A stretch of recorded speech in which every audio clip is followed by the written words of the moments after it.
Hey everyone, welcome back to the Computer Lab. Computer Lab Hijinks. Welcome back. I am Nathan. I'm Sadaf. Today we are going to be introducing part 3 of 3 of our podcast with Dr. Chris, PhD. Yep. The grand finale. The grand finale, and we'll be finishing up our talk on Resident Evil and gender. Mm-hmm. And this one we're looking at a little bit of 8. A little bit of 8, Lady Dimitrescu. Yeah. Which is not in his dissertation. So this is a little bit of bonus content for the fans out there. Yep. Let's get to it. Cool. Roll the clip. Oh! The one game that we haven't talked about was Resident Evil Village. So I have to mention this one before we go. Do you have any feelings about Resident Evil Village and the Lady Dimitrescu character?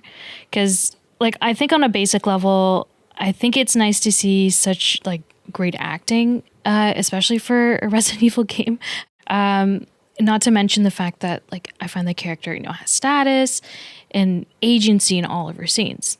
And one of the things I think that we were laughing about, and I think globally, people who first saw the trailer and everything, and they saw Lady Dimitrescu, there was a big fetish angle in how the character was received and possibly created.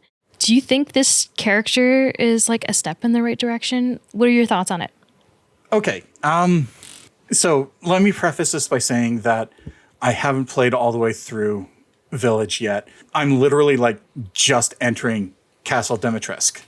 Oh, okay. But trust me, I am familiar with the character, especially with the fan fervor after the initial trailers with the step on my neck mommy thing that was going around. If you were on Twitter at all, yeah.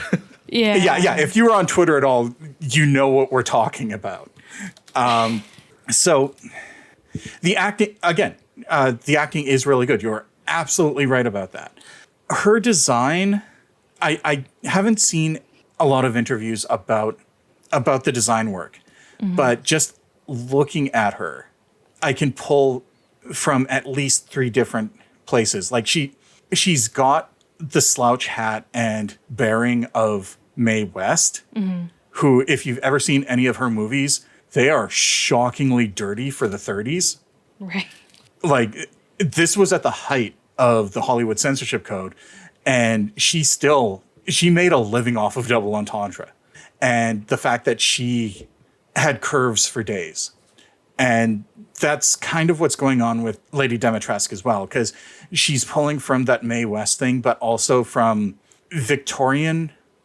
I don't want to say Victorian smut, but because that's going maybe too far, but almost Victorian boudoir imagery.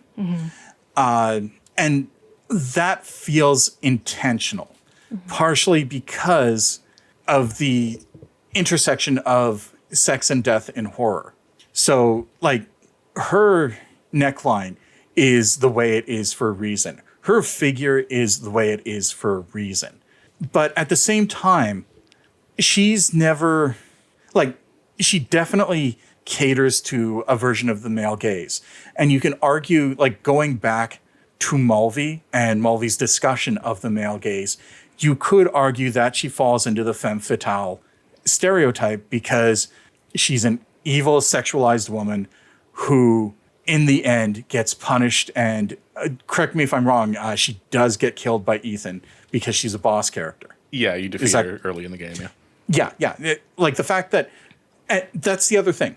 Capcom knew what they were doing with her because all of the early marketing around Resident Evil 8 was based around her, even though she's only in the first quarter of the game. She is not the main villain. She is not even the key villain. She is just one of the mini bosses, if we're going to go with Metroid terminology or whatever. But she is the most attractive one. She is the most statuesque one. She is the one that gives off the step on my neck mommy vibes. And so there's definitely an intentionality there. Regardless of how she's presented in the game, it's also how Capcom decided to present her outside of the game. So she has agency and honest. Again, don't spoil anything, but the fact that her nails turn into what look like tyrant claws adds an abject dimension to her, because if you draw those parallels, you suddenly get like a body horror undercurrent. But at the same time, and going back to the discussion of Cronenberg has definitely demonstrated that sexual desire and body horror are not separate. Everything's a penis in Cronenberg's films, yeah. Everything's a penis, everything's a vagina. There's penetration everywhere. There are body fluids spurting all over the place. Yeah. And so what is going on with her, or what was going on with her, because I don't know. I know that people are still absolutely cosplaying as her, and I know that there is a lot of burlesque, like cosplay burlesque with that character, which is telling in and of itself. That feels like that's the sort of thing that Capcom was going for. It builds awareness, it builds marketing by catering both to the male gaze and also to, well, just like horny women too. I noticed that a lot of the horny discourse around her was at the very least bi, which is an interesting shift from earlier games, earlier iterations of the industry. Sure. So, Yeah, I mean, just like in my initial, I would say, descriptions, or like whatever, I think the things that stood out to me was that she's probably one of the few women that I've seen that are, you know, yes, highly sexualized, but very, I mean, she's not realistic because she's pale as fuck, and we know she's a monster probably, right? But you know, having like the texture of her skin, she's not in her early 20s, she's not just 18. You know, she's a bit older. I do see things like stretch marks, even though she has such a low neckline, you can see stretch marks on her breast.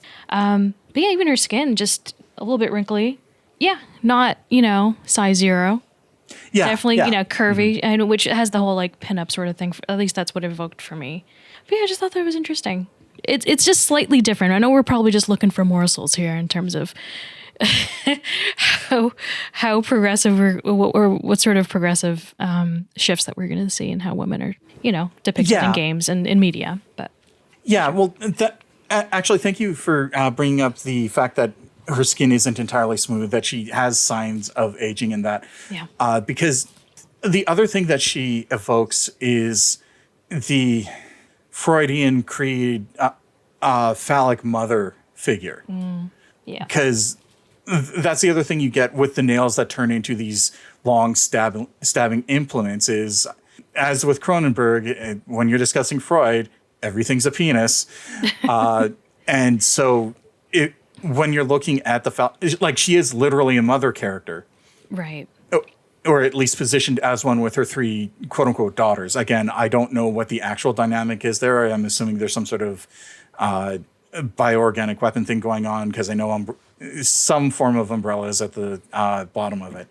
But she is fulfilling that phallic mother figure in that her attacks are considered castrating against the male protagonist. So I keep saying it's complicated, but it's because it is complicated. It is. There's definitely layers to this, and she is definitely like just so highly sexualized, which, I mean, we can talk about for days, and we've already been talking about this pretty much for the past hour and a half, but right? So I get it, but it is complex. It is a bit complicated. But I mean, we're gonna want to see things in media, in our games that, yeah, probably turn us on, or probably turn other people on. That's just the appeal. Yeah, and okay, to be clear, there is nothing wrong with sexual appeal. There's nothing wrong with sexual desire. It's a matter of the way that it's framed in current societal dynamics. And so part of the reason it's complex is because here's the issue with phallic mother figures. Freud was very much a misogynist. And yes, we're going to dive into this for a second. I apologize. I'll try to keep it as simple as possible. I'll go for it. I love this. We all hate Freud. Please do. Okay, let's do this. When Freud was writing on sexuality, he just full on admits that he takes male sexuality as the baseline, and it hadn't even occurred to him to think about female sexuality until he had almost finished his writing. So to him, female sexuality was an afterthought. And so the thing about having a phallic mother figure like this, foregrounded like this, as a canny, capable opponent who, yes, can be seen as a castrating figure because she's trying to kill the male protagonist, but at the same time is a credible threat, not just because of her violence, but because she is smart enough to hunt the player, and not just in any sort of like bestial sense, but in a psychological sense as well. So she is a strong opponent. She is an actual threat because she is smart enough that she doesn't just come at the player with claws out screaming. She lurks in shadows. She stalks the player through the castle, and she taunts the player. So yes, there absolutely is the sexual aspect. There's the fetishization aspect, and there's the stereotypical phallic mother aspect. But at the same time, there's the idea of it's still problematic, but there's the idea of the empowerment there as an equal but opposite figure. Again, admittedly, it's undercut by the fact that she's not the main antagonist and she's not even in most of the game, but the fact that she is still set up as an equal but opposite opponent for that portion of the game is better than... Honestly, it feels a little better than Alexia Ashford from Code Veronica. Sure, yeah. Because, yes, Alexia was a genius, but as she progressed through her monstrous transformations, she lost a lot of that intelligence while becoming more and more sexualized. Her clothes burned off, and then she literally became a grotesque mother because she became this insect thing with a giant egg sac that produced all of these little wasps and that. And so Lady Dimitrescu, while fetishized, does not lose her clothes, does not turn into a grotesquerie, unless, as far as I'm aware. I don't know if she does turn into a grotesquerie at some point. Like, I know that some of the... it's a few gross seconds at the very end. Not to spoil anything, but... Okay. Yeah. But, okay, does she actually turn into something grotesque that you have to fight, or is it something that happens after the fight as a consequence of her loss? It's mid-battle. She morphs into something a bit scarier. It's still like very humanoid looking, though. Okay, because that's the thing. As Alexia grows in power, she first becomes more sexualized and then more grotesque and inhuman. And so you get the shift from fetish object. You get multiple fetish objects because, let's be real, Alexia in her human form was a fetish object, at least for Alfred.